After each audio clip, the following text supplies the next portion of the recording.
Hello, everyone. Welcome to tonight's webinar, Your Future, Your Path. My name's Georgina from the Growing Careers Project with the Smith family. We're really excited to have you join us tonight to explore some tips and tricks and advice as you enter the world of work for the first time. Before we start, I would like to acknowledge the traditional owners of the lands in which we're meeting today. The Smith family acknowledges and pays respects to elders past and present as the traditional custodians of this nation. I'm calling in from Boonwurrung country in Melbourne's south on the Mornington Peninsula. However, I know that we have participants calling in from all around the country today.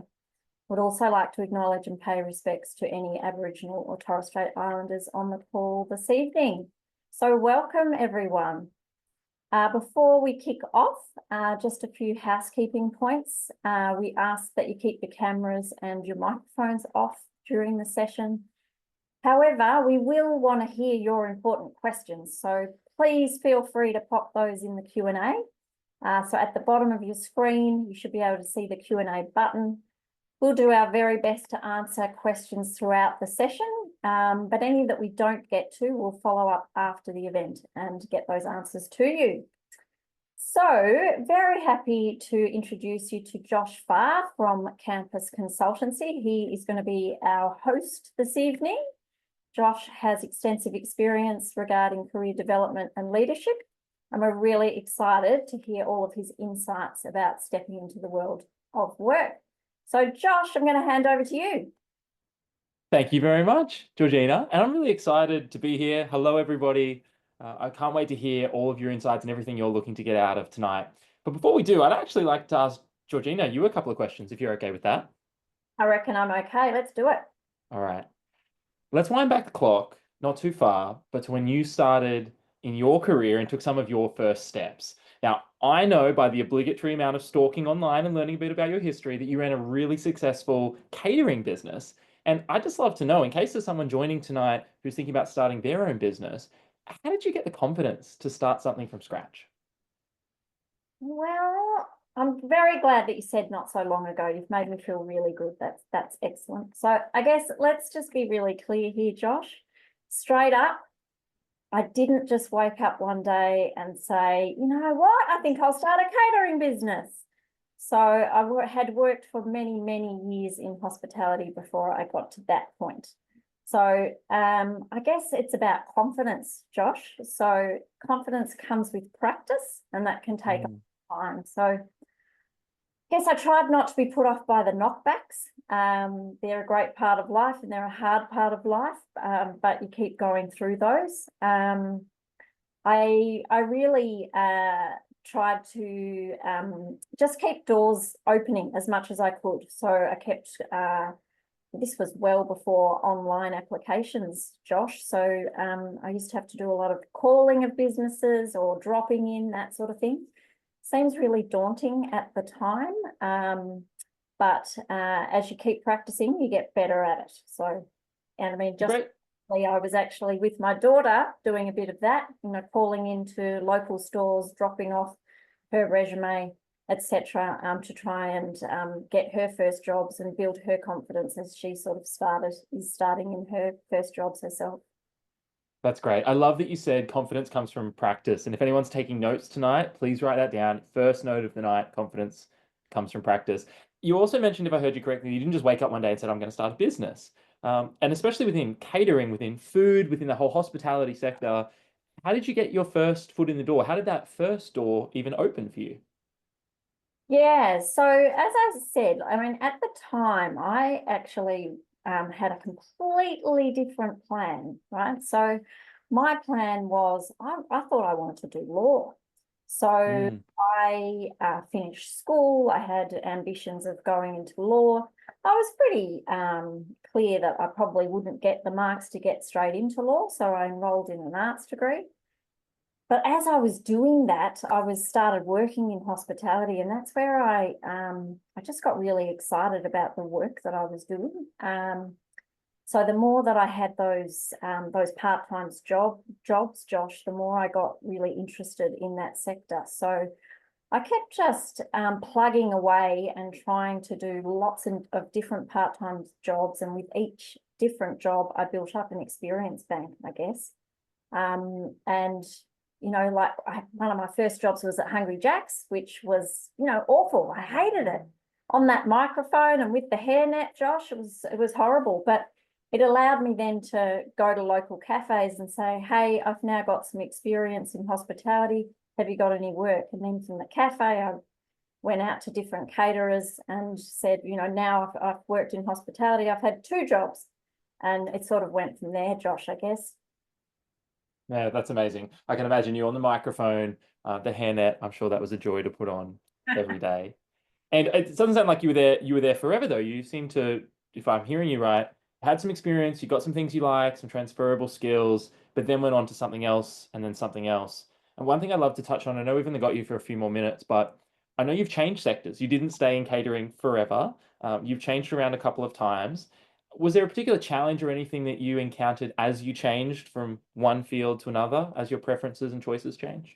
Yeah, absolutely. So I think I always had, while I had my catering business, Josh, I had this sort of, you know, ticking thing in the back of my brain that I was really interested in education.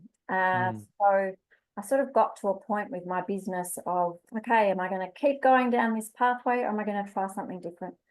I decided to go back and retrain as a teacher. It was probably a bit more challenging than I thought in some ways, Josh. So, you know, one of the big challenges I faced was hospitality is really fast paced and you get a very sort of instant reward and sense of satisfaction from that. So when I stepped into the classroom, it's very rewarding career, but you don't get that kind of adrenaline fix that I was used to. So I really had to kind of rely on my colleagues and friends and family to try and help me through that time and really be prepared to ask a lot of questions, a zillion questions as I started that new pathway when I felt back like being a beginner, I guess. And that really helped me to try and understand that it's okay not to have all the answers. It's okay to feel a bit hesitant in that new industry or job or whatever it is that you're starting out in. But as I progressed as a teacher, you know, I learned to feel the rewards in a different way, I guess. Yeah. I think a great takeaway there, and I've just got one more question for you, but a great takeaway there, what I'm hearing is be really curious, ask lots of questions. And for everyone who's joining us tonight, you're in the right place to ask questions. You've come to the right place. So in Zoom down below, there'll either be a Q&A button or a more button that'll link up to a Q&A button. And tonight, all throughout this event, if you're joining us right now, thank you for being here. You can ask your questions. Your questions are anonymous and they're private. And we will pick some of the questions, answer them throughout tonight. They'll become public so you can see them in the chat. If your question doesn't get answered, we will answer it, as Georgina mentioned in the opening remarks, after the event. And as a little bonus, if you stay all the way to the end, we will finish tonight, 7 p.m. New South Wales time, 6 p.m. Queensland time. We will finish on time, but we're going to have a little bit of time after the event just to have a chat. So if you don't have anywhere to be straight after this event, you can hang around and we'll answer some more questions as we go. So have no doubts, if you're going to take Georgina's advice and be curious, those questions will in fact be answered. I have one more question for you, Georgina. Is that okay? Absolutely. Go for it. All right, cool. Last question, and we'll let you go. Thank you so much. I just love to know, we've got so many people joining tonight, so many people who've expressed an interest in watching a recording as well afterwards. So if you're watching the recording, hello, we remember you. We're excited you're here. What would your top piece of advice be for someone who's just a little bit unsure about where to start or where to go next after school? Yeah. Can I give 2 things? Is that okay? Of course you can. My first advice would be try and be really open-minded, try new things and be flexible. So your career pathway is likely not to be a straight line, and that is absolutely okay. So take up those opportunities, stay curious and stay flexible and open-minded. My second piece of advice is to just remember that all experience is worthwhile experience. You're not going to land your dream job straight off the bat, but you're going to learn something in every single job that you have. So, you know, whether you're babysitting, washing dishes in a cafe, you know, you might be thinking, well, what am I learning or demonstrating here? But you're learning really solid skills like being punctual, being organized, responsibility, all those things which are a starting point. So no job or no experience is a waste of time. There's my top 2 tips. I love that. And everybody, can you please join me in thanking Georgina? The way you do that, by the way, hit the react button down below, and you can either do a thumbs up or you can do a big clap and they'll pop up on the screen. Very nice. Thank you, Michael, Andrea, Karen, Erin, Sarah, Kathy, we see you there. Jasmine, Francis, Dan, Jason, Gian, Georgie, Serena, Reese, we see you all there. Thank you for being here, and thank you, Georgina. Thanks, Josh. Thank you. We're so excited you're here. And I'd love to know as you go through tonight, obviously the chat is just for what we're going to communicate with you. So we can't hear back and forth from you in the chat, but we can in the Q&A. So as those questions come through, you'll see some of them are already being answered in the chat. Someone has asked, what do you mean by transferable skills? And these are skills that you might learn through sports, hobbies, being a sport rep, etc. So if you have those questions, especially if there are certain words you hear, just pop them in the chat. What do you mean by this? Can you tell me more about this? What was that website? What's that book he referred to or she referred to? Feel free to answer or ask those questions down in the chat. All right, so I'm going to share with you what you're in store for tonight. I love that you're here. We're really excited. And then we're going to dive straight in. I've got you for the next 12 minutes to run you through 6 different pathways after school. So 6 pathways, 6 options, 6 ideas. That's what you're going to get out of the next 12 minutes. But first of all, I'm going to share the whole event for tonight, and we're going to do a quick little icebreaker activity. So here's what we've got to start with. Our event tonight has 5 different pieces. Firstly, introduction by Georgina. Thank you so much. Tick that one off. Second part of tonight, you've got me, and I'm going to be looking at 6 different pathways after school, as we just shared. Then we're going to bring up our dear friend Erin from Hayes, who's going to tell you all about her tips and tricks to get the job interview, to get through the job interview, and really succeed in those first few days, weeks, or months in a job. Fourth, we're going to be looking at work experience, apprenticeships, and traineeships. I'm going to show you live case studies of the thousands and thousands of roles that are out there right now. And even if you're thinking, oh, I don't know, I want to start a business, I want to go to university, I want to go to TAFE, maybe work experience or an apprenticeship isn't what I'm originally thinking, I'm going to show you a bit of a deep dive in this, and I promise you there's some really practical takeaways. We're also going to look at how you access work in general. So we're going to give you the 3 steps to thrive when you start any job whatsoever. 3 absolute must-dos. So we're going to give you those. And then right at the end, we're going to wrap up. We're going to answer your Q&As. We'll send out all the Q&As after the event. And then post-event, we'll have a little bit of time to chat and do some bonus questions. All right, so let's start with a bit of an icebreaker. So here's my icebreaker for you. I'm just going to pop this link in the chat right now. I'm going to stop sharing my screen. And can you just click on that link in the chat? I'm going to read it out, but I want you to go to Zoom, jump into the chat, click the link, and it should open up. And it's going to take you to a poll question. And the poll question I have for you today, and all of these things are important, but what is one big thing that you're looking for in a future job? Are you really excited to help other people? Do you want job stability? Do you want adventure and travel? Are you really looking for relationships or creativity, or is it all about the salary? Jump into the poll. I've already seen 5 responses coming through. Okay, 8 responses are coming through. I won't share the screen yet, but I will, so you can all hear what you're after.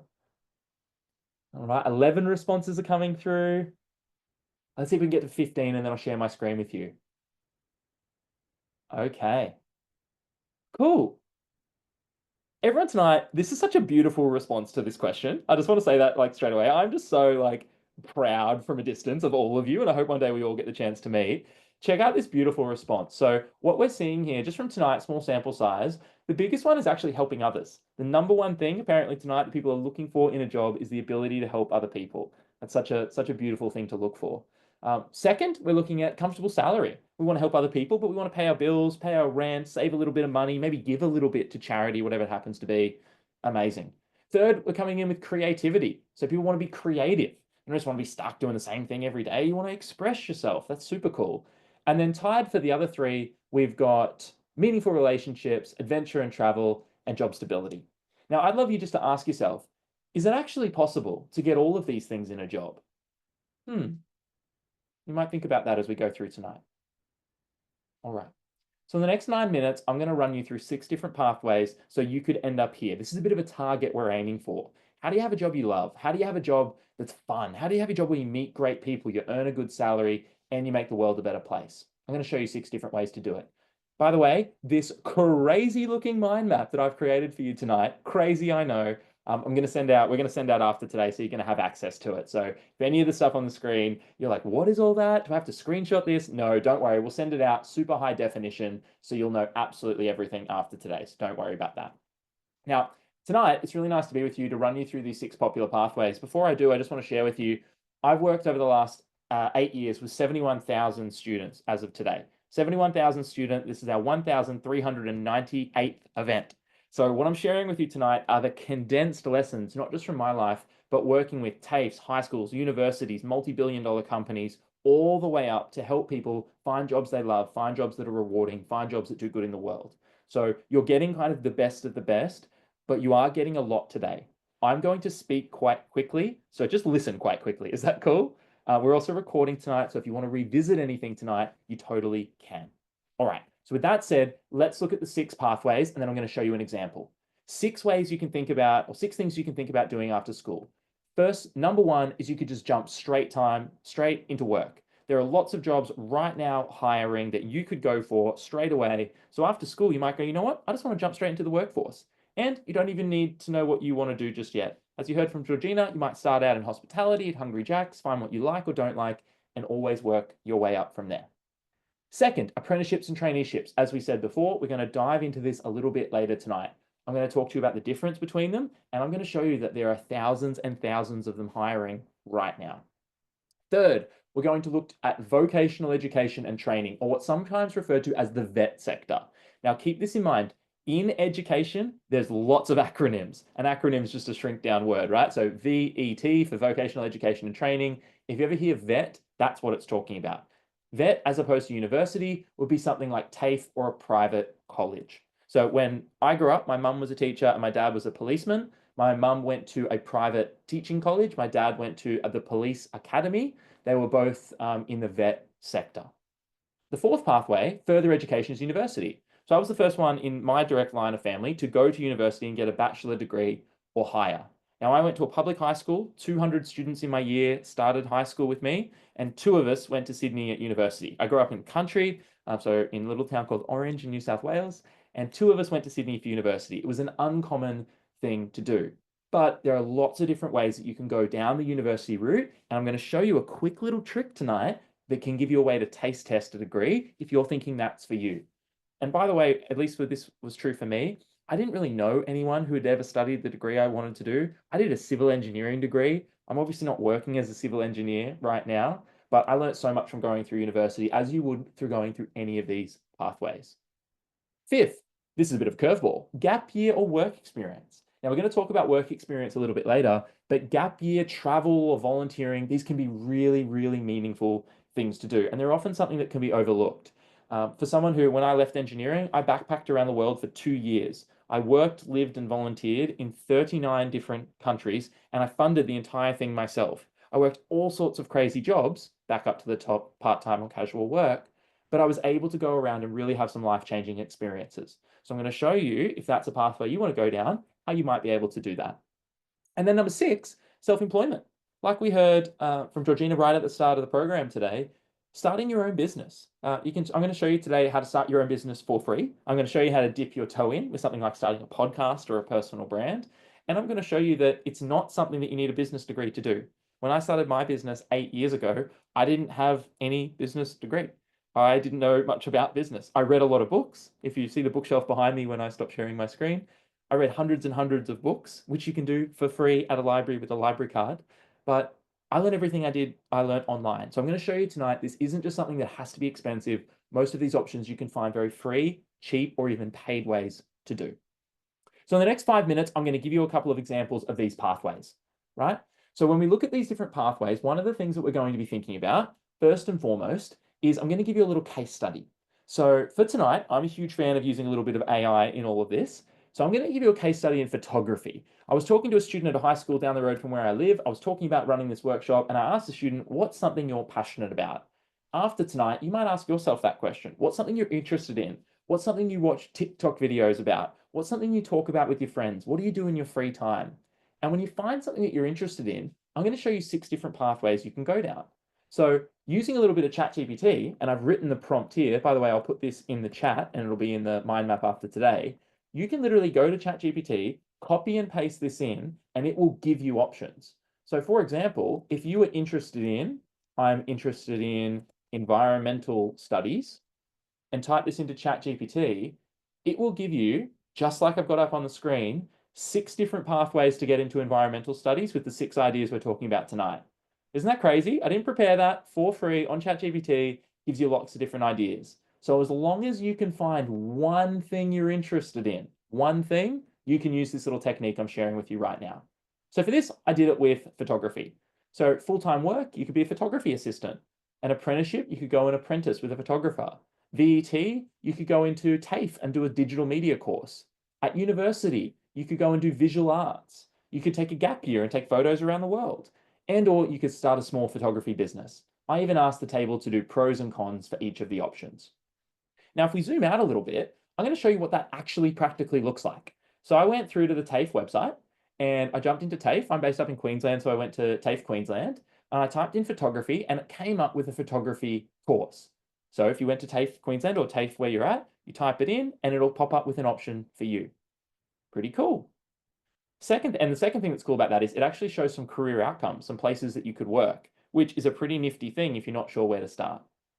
Second thing I did was I went to Open Universities Australia. It's a university website where you can search all the different degrees. So for this one, I typed in Bachelor of Visual Arts because that's what it told me to do over here, study a Bachelor of Business Arts in the middle. So I went to the website, I typed it in, and there are 32 degrees. Check this out, 32 degrees here, but there's also 125 subjects. So if you check this out, you can actually take one of these subjects, like for example, I don't know, let's do this one, arts education, music and visual arts, 100% online, no ATAR required, and you can start in the middle of next year if you decided to. So if you took a little bit of time off or you did some work, you could actually taste test a degree or even do a short course before you end up at university. Another one's over here at Murdoch, and this is looking at all different universities.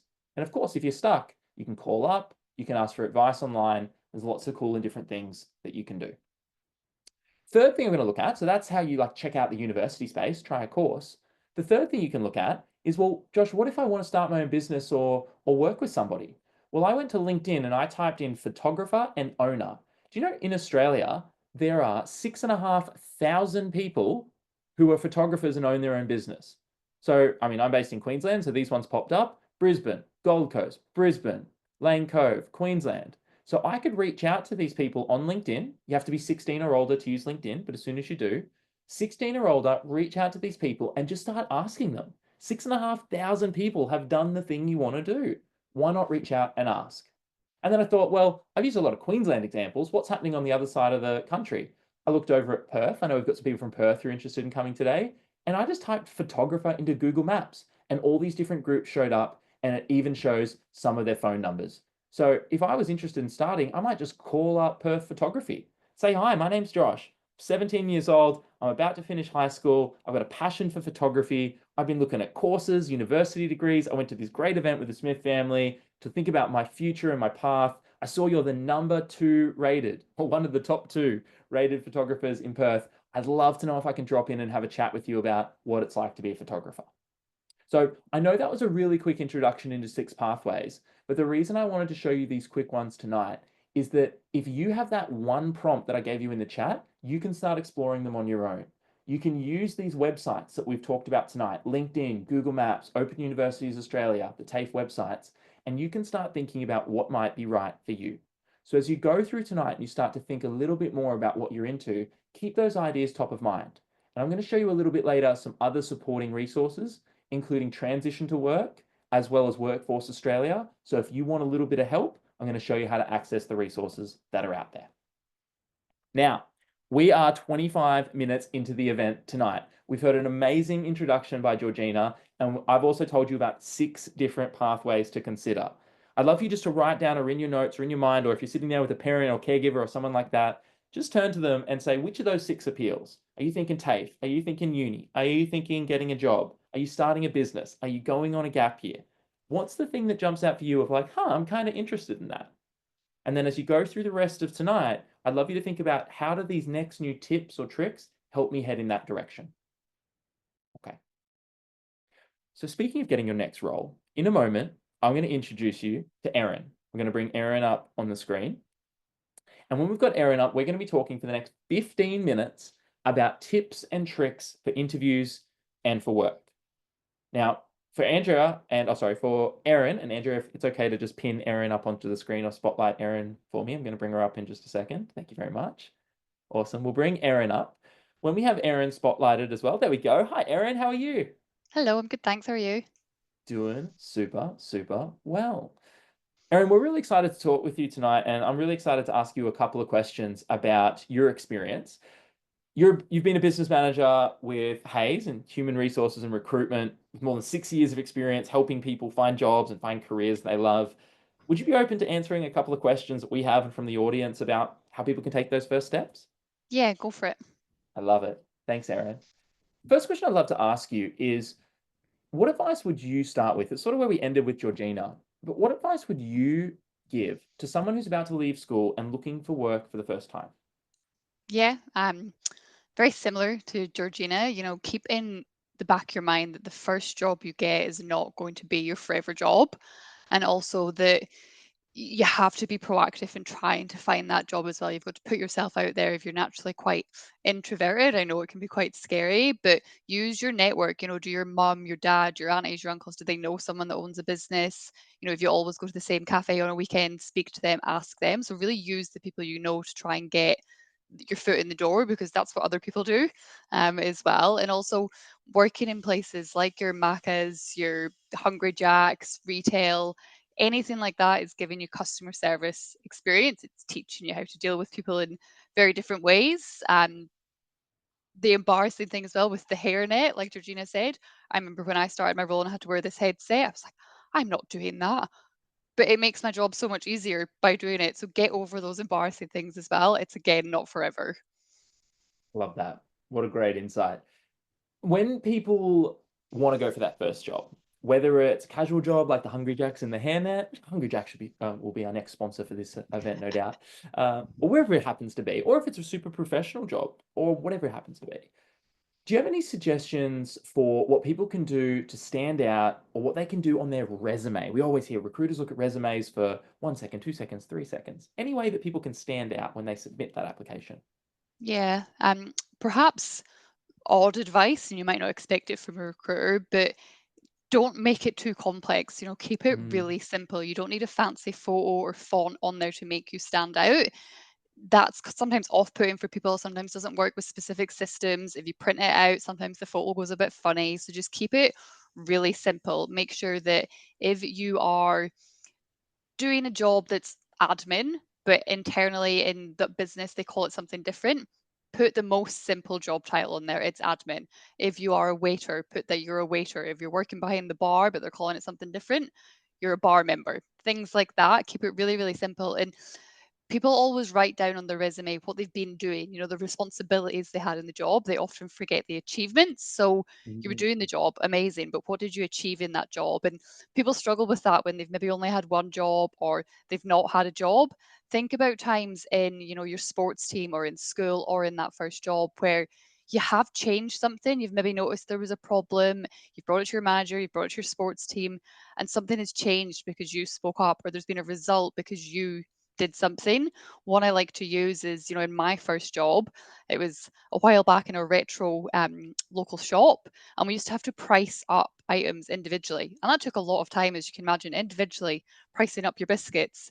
I suggested, let's put a label on the shelf rather than the 10 to 20 different things. And that saved about 30 minutes each shift. So things like that, they might seem really small, but they'll really help your resume stand out because it brings it to life. that's a great one. That's a great one. And if you save 30 minutes each shift, and say right now minimum wage is $20 an hour, that's, you might save $11 an hour. If you do 3 shifts a week, that's $33 a week. If you do that for a year, that's, I don't know, $1,600, 1,650. So being able to do a little bit of math on that too, over the course of the year, maybe saved the business nearly $2,000. It's like, if you're 16, 17, 18, that's a great start. Very Yeah, cool. exactly. Good maths there as well, Josh. Look, that $32,000 engineering degree that I invested in lets me do math. I love it.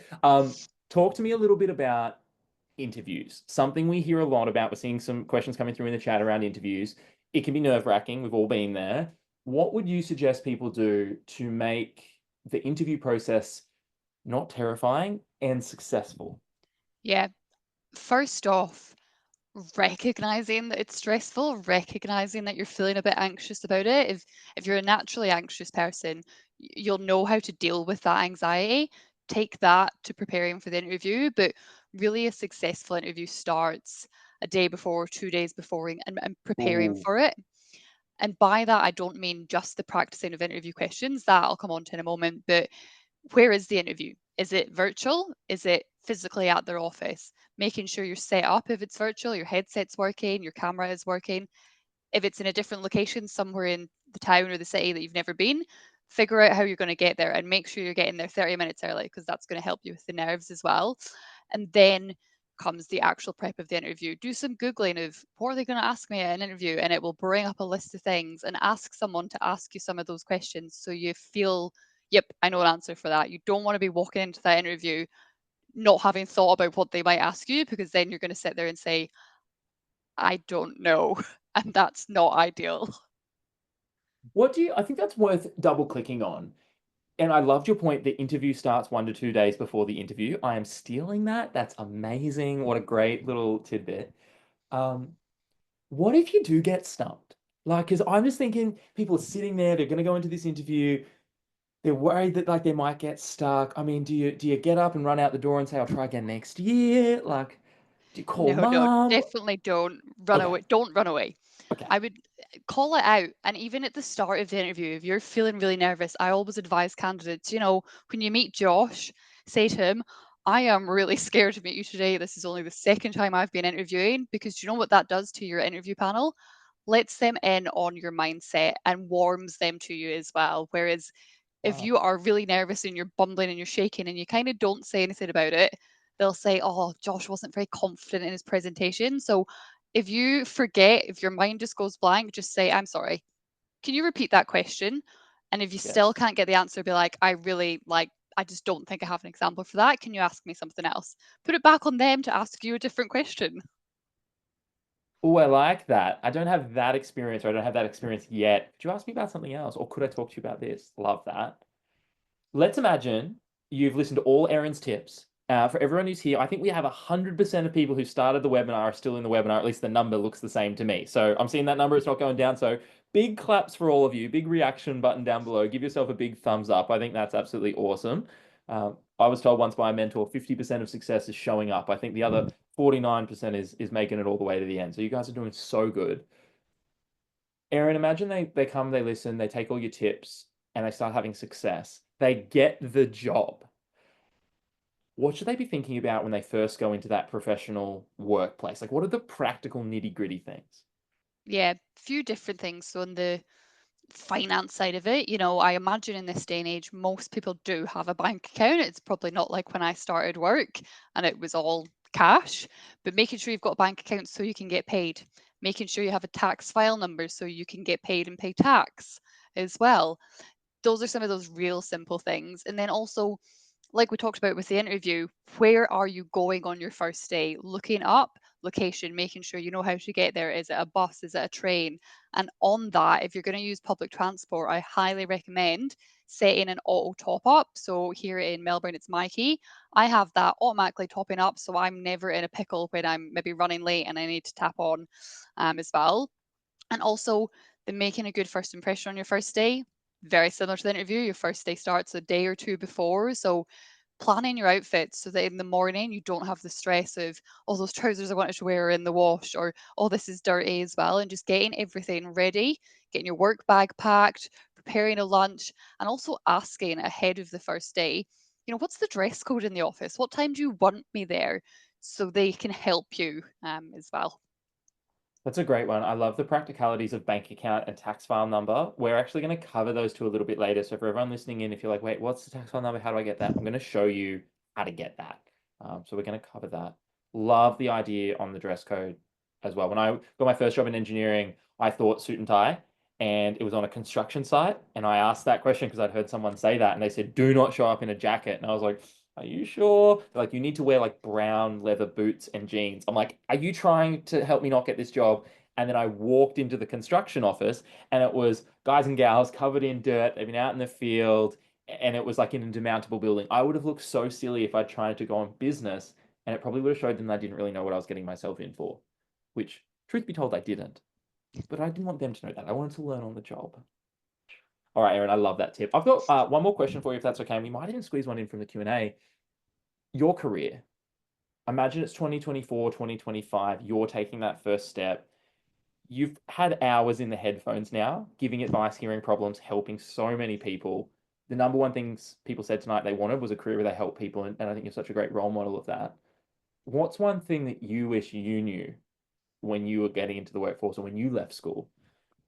Yeah. One thing that I definitely did when I was leaving high school and thinking about what I wanted to do was I didn't know what I wanted to do. And I wish I knew that that was okay as well. So you don't need to decide. I wish someone told me you don't need to decide your career or your job or what you do for the rest of your life. For example, I applied to university to be a teacher.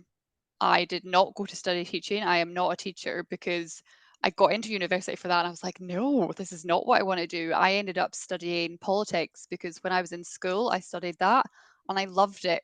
So if you don't know what you want to do, but you do know you want to continue study, pick something you enjoy. Enjoy another few years of study doing something you enjoy, and then jump into a career and maybe do it for 5 years, and then maybe after 5 years say, actually, no, I want to change again and be a chef. And then after 10 years, you might want to go into a corporate job. But knowing that it's okay to change and try different things is what I wish I knew when I was stepping outside of school.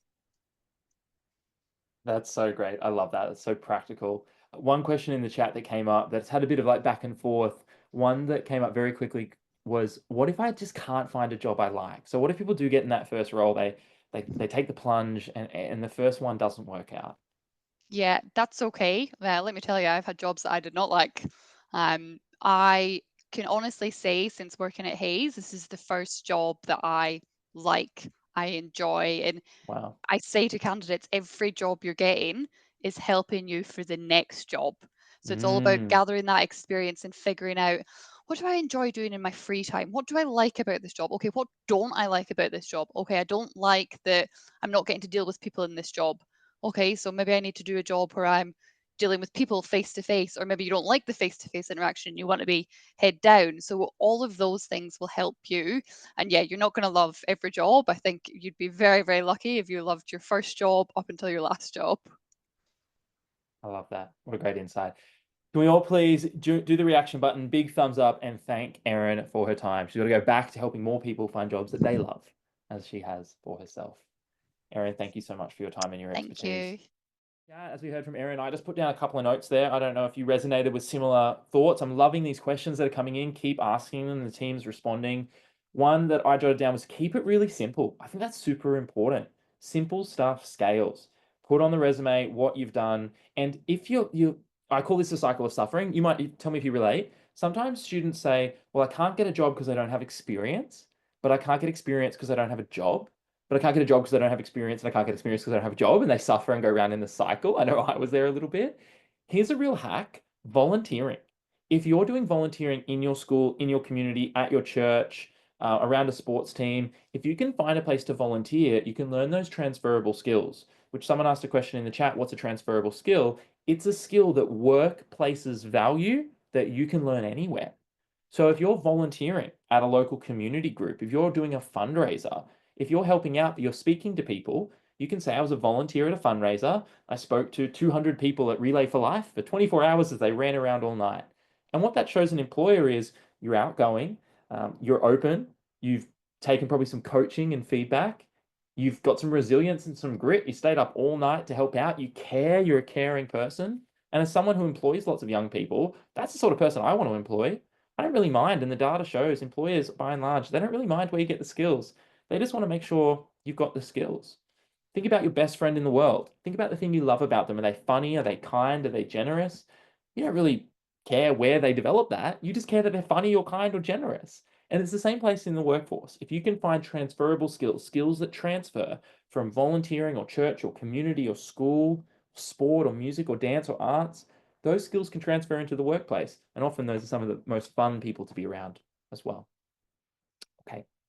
So I've got you for another 10 minutes now. We're going to talk about a couple of things. We're going to talk about apprenticeships and traineeships. We're going to talk about some really practical steps to get into the world of work. But before we do, I want to share 4 amazing websites with you. Are you cool if I share some cool, helpful websites, some things you can go to after today? And remember, all these links will be sent out. So you don't need to screenshot or write them all down, but I will send you the mind map, which has all of them. So don't worry. All right, I'm going to share 4 amazing websites with you, and I hope that you find them really, really practical. First thing I'd love to zone in on is there are 2 really big, there are lots, but there are 2 major supportive programs in Australia that if you're not sure where to go or where to start, are really great places to begin. The first is Transition to Work. And again, the link's up here, but it'll be sent out after today. So Transition to Work is a little video on the website, open for anyone 15 to 24 years old. And you can find a local provider by entering your postcode on the website that can find someone near you and can help you. I was out in Armidale. I'm based on the Gold Coast, but I was in Armidale on Monday and Tuesday this week, and I was walking through town working with a university out there. I knew we had this great event coming up, and I saw up on one of the buildings locally your local transition to work provider, and it was a local business or organization. And I thought, isn't that great? Like, town of 25-ish thousand people, Armidale, such a beautiful town. Transition to work is there, is happening, and can support in your local community. So if in doubt, links up here. You can type it into Google, type in your postcode, and someone will pop up. Second one, really good place to go and check out in terms of Workforce Australia. So the link's here, but it'll be sent out after today. You can type in actual jobs or keywords in an area and search. Check this out. Are you seeing this on the screen right here? 250,000 jobs are live right now. So if you're wanting to look for experience or go straight into an actual job, you can type it in. When I was preparing for today, I went to the website, I typed in photographer, and there were 30 roles that are up there right now. And maybe let's check it out. Let's see if those 30 roles are still there. And if they're not, maybe I don't want, obviously can't just be a photographer. You can be whatever you want to be. I just use that as an example for today. Let's type in photographer. I hit search jobs. Here we go. There we go. 3 new roles have been added. Are you seeing that? 33 roles. And one of them just 5 days ago. Wow, it's down the road from me. I call this a cookie, my friends. When I do a workshop and something weird happens, I call it a cookie from the universe. It's a good sign.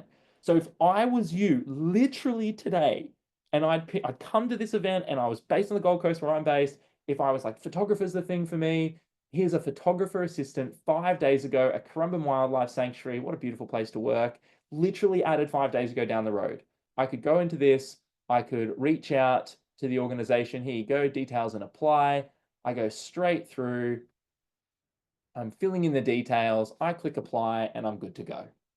So when we're looking at these sectors, not every job will be absolutely perfect. Sometimes you'll have to try a few, but it's a really, really good place to start. All right, I want to give you 2 more and then let's talk apprenticeships and traineeships. The third place that I recommend you go, just additional extra links for tonight, just to take your search, your future, your path to the next level, is a great website called My Future. Now at My Future, website's just here, I'll put it in the chat so you can see an example. You can look at one of my favorite links there is this link about career stories. So, and just notice it's down, okay, it's down at 8 p.m. tonight. So if you go and check it out straight after tonight, the website will be down for an hour or 2. But you can go in, and I actually just clicked in the word environment. I would just for something different other than photography, and 35 career stories popped up of cool or interesting people who work in the environment. If I go back to the homepage, I might say, well, actually, I'm interested in, I don't know, let's say information technology. Here are 17 different stories of people who've gone down that route. So I might go, okay, let's go here and have a look. Let's just click on the second one, an entrepreneur. All right, cool, in a regional area. I'm going to read all about Elena, Gips Tech, her whole story. And one of the things that I might do if I'm having a read about this, I might start reaching out to some of these groups. If Elena started Gips Tech, then I might take that name and I might even Google it after today and go, okay, let's go find out a little bit about it. Click on some of these links, I open it up, I start to read about a little bit about Elena, I read about her story, where she started, and then I sort of go down that rabbit hole. So if you're looking just for, I really don't know where to start, but I want to be inspired, I want to find some people who are passionate about what they do, check out My Future and some of the amazing stories there. You can search by keywords or by fields of study, and it's just a great way to get started. The last one I want to talk about here, which is super important, and this is a nice segue into talking about apprenticeships and traineeships, is going to the Fair Work Australia website. I'm just going to copy and paste this into the chat. I think it's so important, really important to flag. And just using the PACT tool. So PACT, remember I said there's acronyms everywhere, Pay and Conditions tool. That's what that stands for. In the Pay and Conditions tool, you click on I'm an employee. So if I just scroll down here, I'm just going to draw on the screen. You can say, whoa, where'd that go? I'm an employee, just going to annotate on here. There we go. If Josh can use a computer, there we go. I'm an employee. And then you click through next and you can tell it about your job and just making sure you're being paid fairly. Now, I would strongly recommend have a conversation with your employer first. Most employers, they overwhelmingly want to pay you fairly, reward you for a job well done. If you feel like you're in a position that's below minimum wage or your pay is not fair or anything like that, go to Fair Work, check it out, and you can follow it all through there. Make sure you get all the information. We here tonight are all about you finding jobs, careers, pathways, vet, uni, things that you love. We're also about here you being looked after, you being protected, and you being supported, because we don't, unfortunately, there are some people out there who will take advantage. There are some people who will take advantage of people who are young or don't have experience. So with these tools tonight, you should be protected, and you can always go to your point of contacts if you need additional support. All right, so with that, we have 12 minutes left. I want to talk about apprenticeships and traineeships, and then we're going to talk about what's next after tonight. All right, so let's go up and let's talk about apprenticeships and traineeships. And remember, I'm going to share this crazy mind map with you after tonight, full of links, full of goodies, full of bonuses. So if you're thinking this Josh guy has way too much energy on a Wednesday, don't worry, I'm going to make sure you get all the links. All right, let's go straight to it and talk about the difference between apprenticeships, traineeships, and work experience. What are they? What are the sectors? Do they pay? Where do I find them? Let's do all this in the next 7 minutes. So first and foremost, let's talk about work experience. Work experience is something that you will do that is typically unpaid, but you go into a workplace and it's almost like shadowing. You're watching somebody, what you're doing is not really like work that would typically be paid for, but it lets you put your foot in the door.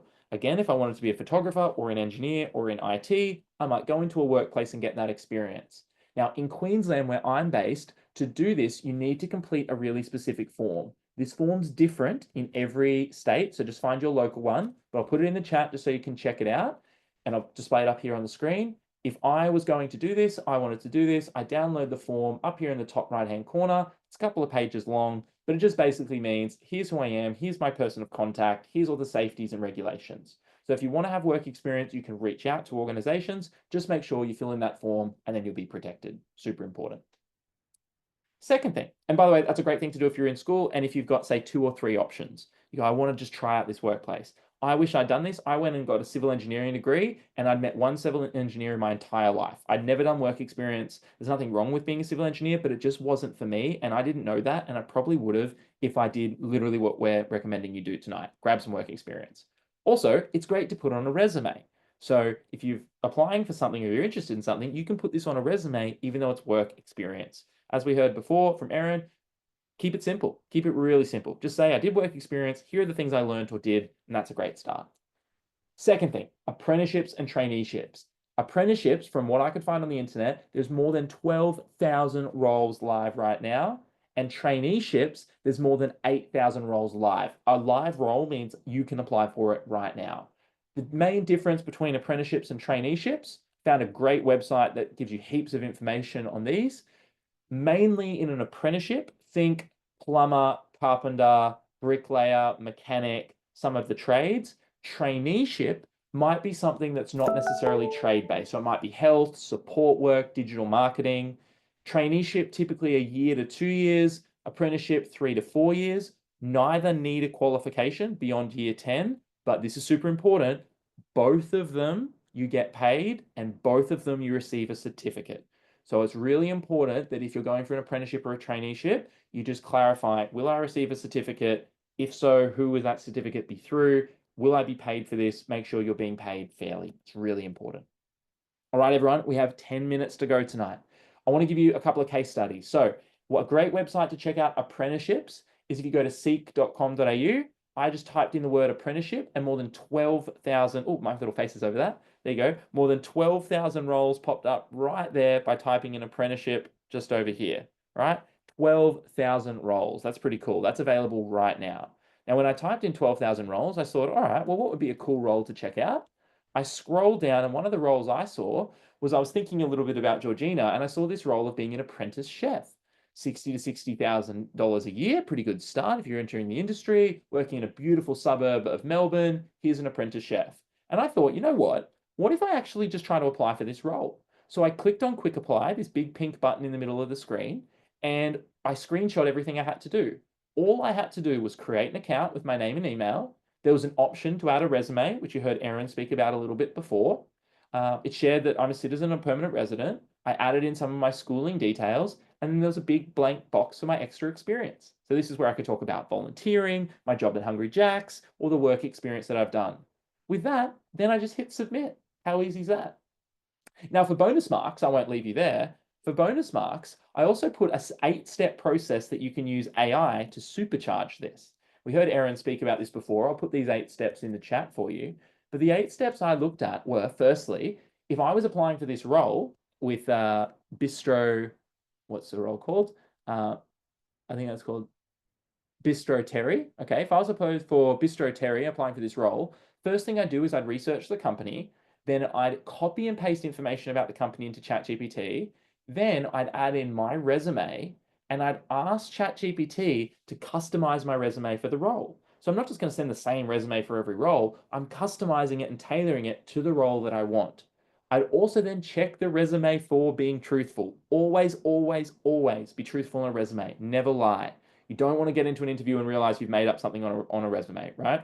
So I check it that it's truthful. I then have 3 of my friends or teachers or caregivers review it, give me some feedback, check my spelling, and then I'd upload it and submit it, and I'd do that for every single job.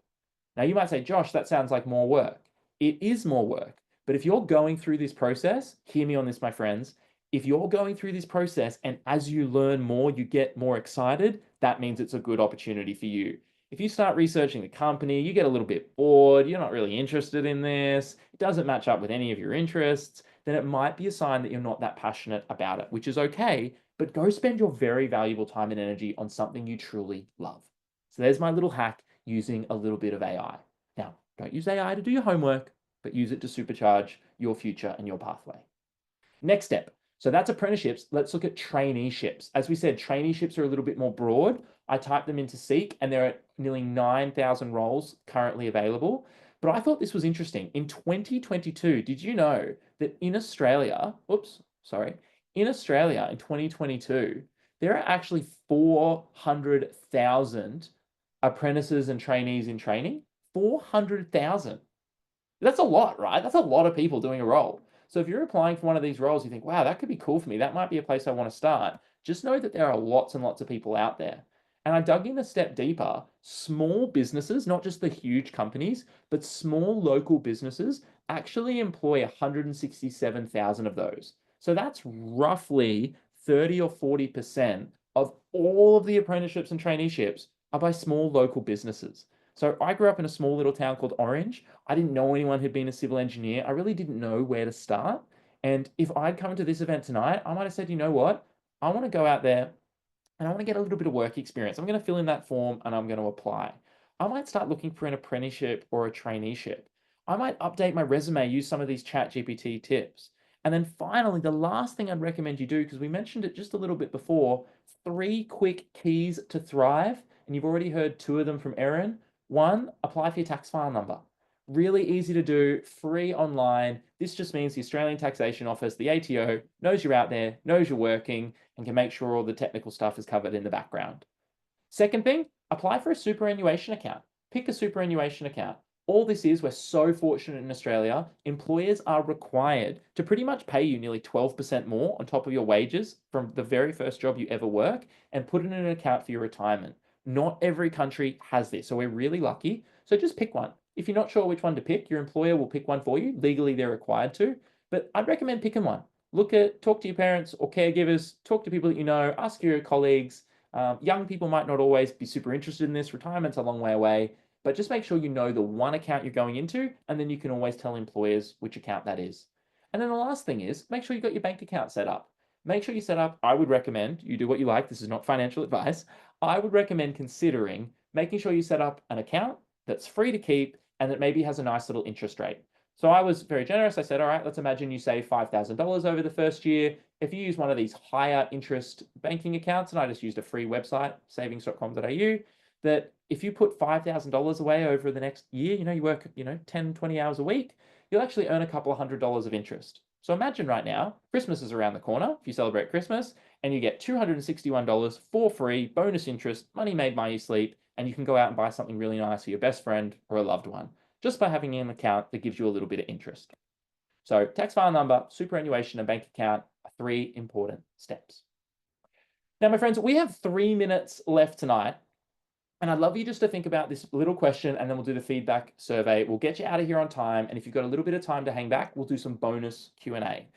The question I'd love you to think about is, who and when can you connect with someone at your school or in your community after tonight to talk about what you've learned? So I'm going to put a little prompt in the chat. I'd love you just to save this, take a photo of it on your phone. You can zoom in and check it out. I've put it in the chat and it's up on the screen.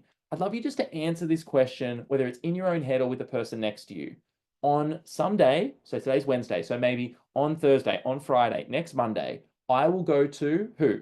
Church, community center, school, friend, my auntie's house, and I'm going to speak with, a teacher or a person in your life who you love and trust and respect.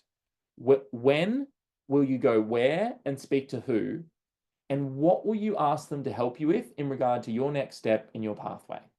Are you going to ask for a little bit of help with your resume? Are you going to ask to help them get you fill in the work experience form? Are you going to ask them to help you get a tax file number?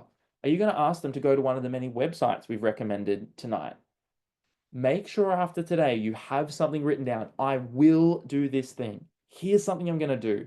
Because as you heard by Erin, as you heard by Georgina, and I hope as you've heard from me, you don't need to have it all figured out. Here's a little secret. None of us do. The best companies in the world are constantly innovating and making things new and different, and that's going to be the same for you. What's important is each and every day or each and every week, you make a little bit of progress. And we really hope tonight you've got tons of ideas, tons of actions, and I'd encourage you just to distill it down. What's one little thing that you can do? So our last step tonight is we'd love to grab your feedback. It's the first time we've done this format of this event. We'd love to know what you think. So I'm going to play a little bit of music in the background. Can you please pull out your phones if you've got a phone and scan the QR code? Or in the chat, I'm putting in the feedback link that's in the chat right now. Can you please do me a huge favor and just in the next 60 seconds, fill in this quick little feedback form. We'll get you out of here on the hour. And if you'd like to hang back for about 10 minutes and ask some questions, you're welcome to hang back as well. I'm going to play some music in the background. Please fill in this form. No homework tonight. Don't leave tonight with homework to do. Fill in this quick little form for us, and then we'll answer some of your questions.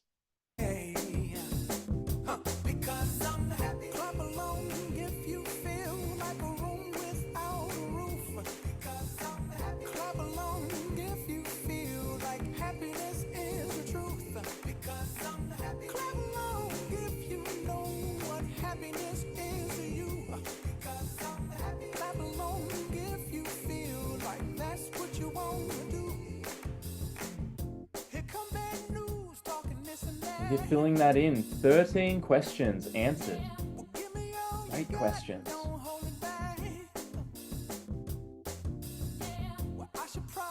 We're going to hang back for 10 minutes after tonight and answer your questions. So once you fill in that survey, jump in the Q&A, ask your question. We're here for you. And you can be specific. I love Reese's question. Be specific. Ask that burning question once you filled in the survey.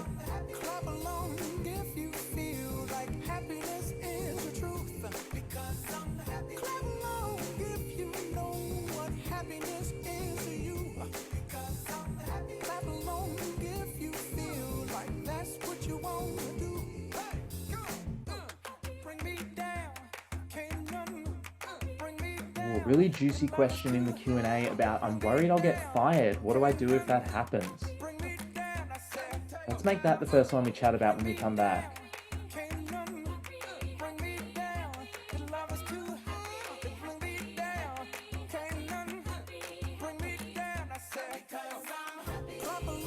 And remember, everything you've heard tonight, all the hints, tips and tricks, all our guest speakers, a huge thank you to Georgina, to Erin, to to the Smith family for making it possible. Everything you've learned tonight is to help you find a job you love, find a pathway you love, so you can help people, so you can earn a great salary, so you can be creative, so you can feel stable for you, your friends, community, and family. Those careers help you meet amazing people and they help you travel, see the other side of town, see another part of the state, see another country, go to the other side of the world. Just never know where your future might take you.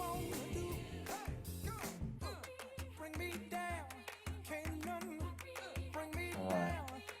With thanks from Pharrell, we'll round up the tunes there. Thank you so much. If you need to head off tonight, we really appreciate you. If you'd like to stay back, we're going to riff on some of this Q&A in the chat just for the next 10 minutes. So if you would like to stay back, I always say at the end, it's always like the bonus scenes. I don't know if they still do that in movies, and you can tell me if you're still going to movies and cinemas. When I was young and dinosaurs roamed the earth, we used to go to cinemas, and sometimes in a movie, right at the end of the credits, there'd be this little bonus bit. And sometimes it was the funniest part of the whole movie. So if you've still got 6 or 7 minutes, please stay back with us and let's answer some of these questions. And again, we're going to send out all the links, all the bonuses. The Smith family has you covered.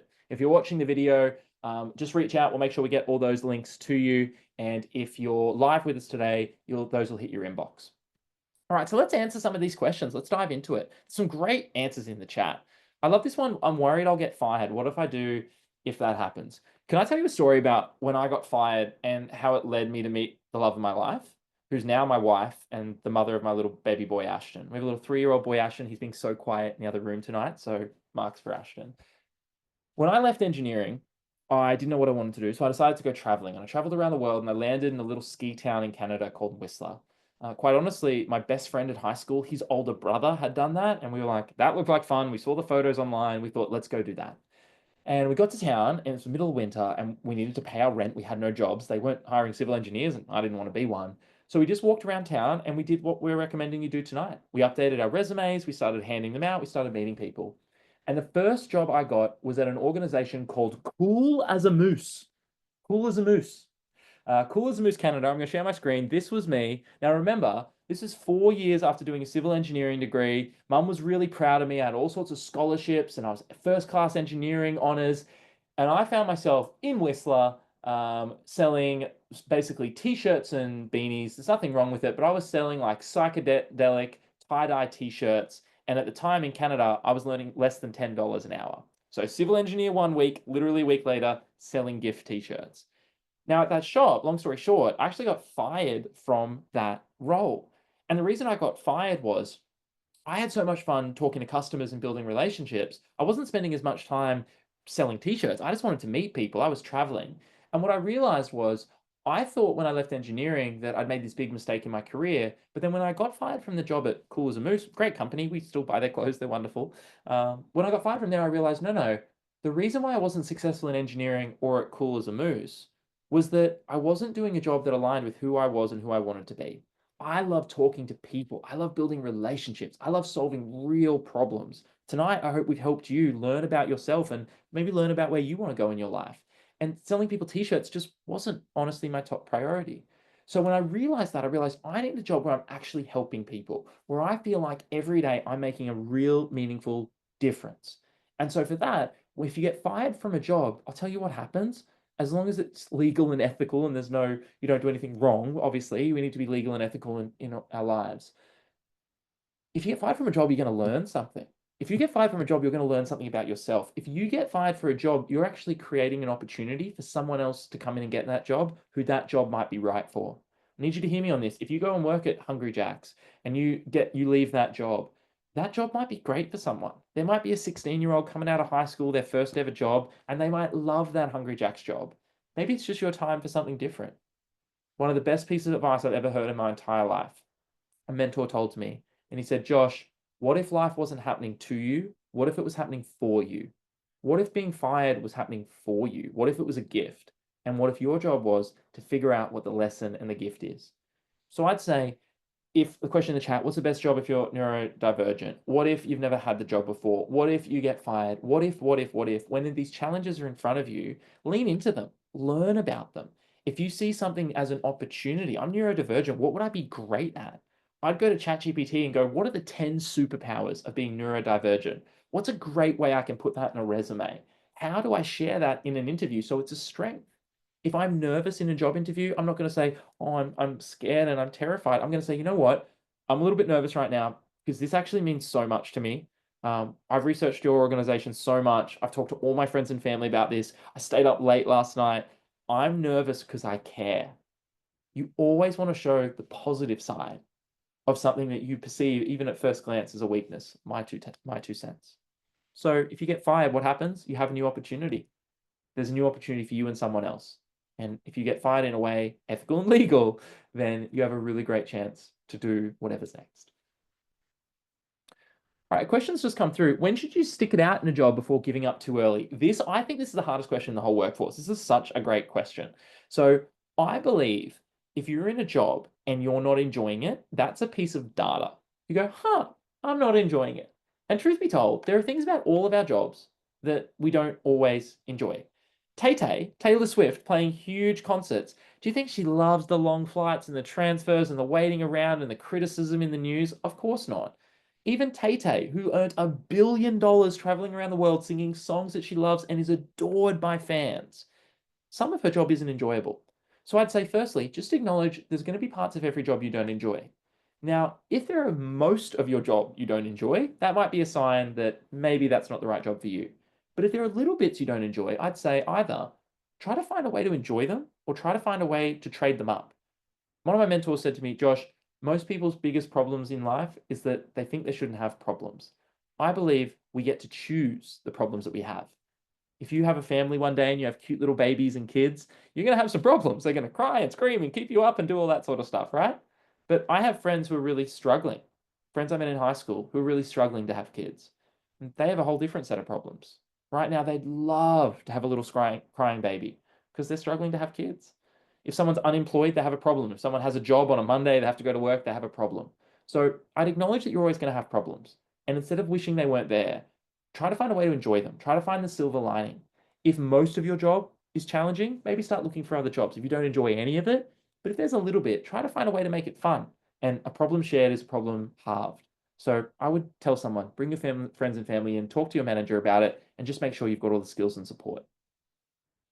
All right, let's do two more questions and we'll wrap up for tonight. Who can help me write a resume and application? Here's a real hack, everyone. I'd love to share this with you. If you get stuck in 2024, we've got to start being able to ask ChatGPT. So who can help me write a resume, right? And let's just say I am based in Dubbo, New South Wales, and don't know who to go to. So let's just say regional area, just to give it some context. If you give ChatGPT a little bit of context, it can literally find resources in your local area. And you can also, please share with me the websites. It can literally search the internet and give you that information. So if you're stuck, it's giving us two options. It's giving you links to local organizations, the local library can do it, some free LinkedIn learning. I love that. So if you're stuck on a question like this, if you're looking for help, resume, cover letter, any of those things, and you're just in your bedroom late at night, check out ChatGPT. Also, if I was just to go to Google and I was to go to resume tips, if I was to open up all the links on the homepage of of Google, 40 resume tips, I reviewed 100 resumes, the master of writing resumes, I could find some really cool stuff. Also, you could go to something like YouTube and watch a video on it. And I promise you, my friend, if you watch the first 10 videos on YouTube about resume tips, there's even a channel called Resume Tips, you're going to learn some cool stuff. Now, the reason I share that with you rather than just tell you is if you can find some great places to go to, if you can solve that problem for yourself, that's really empowering. And of course, go to a friend, go to a family member, go to a colleague, go to a teacher, but don't underestimate, it sounds sort of silly, but don't underestimate the internet. YouTube wasn't around when I started applying for jobs. The fact that you could all weekend watch 30 hours, 10 hours of YouTube videos about resumes, you'd be a professional. And you know what you could put on your resume? I spent 20 hours trying to make this resume perfect. I watched all these videos. That's how much I care about this job. And I promise you'll stand out. All right. So my friends, you have been with us not only for the hour, for Georgina, for the Smith family, for the 6 pathways. You were here with Erin from Hayes. You learned all about tips and tricks. You learned the 3 keys of landing that job and getting ready, having the bank account, having super, having a tax file number. You learned about the thousands of apprenticeships and traineeships. We looked at case studies, examples, even some AI, and then you've hung back and we've answered your questions. Thank you so much for being here. Thank you so much for being a part of the event. This is formally the end of this event tonight, but it's not the end of your journey or your relationship with the Smith family. Please keep your eyes on your inbox over the next couple of days to receive all the tips, tricks, and links from tonight. And my challenge to you is do one meaningful action. Speak with one teacher, speak with a parent or caregiver, type something into ChatGPT, watch that YouTube video, take the next step on your pathway, knowing that you don't need to have it all figured out, but it never hurts to start today. So thank you for being here. A huge congratulations to all of you, and we hope to see you at the next event. All right, everybody. We'll see you later. Have a wonderful and safe evening. We'll chat with you soon.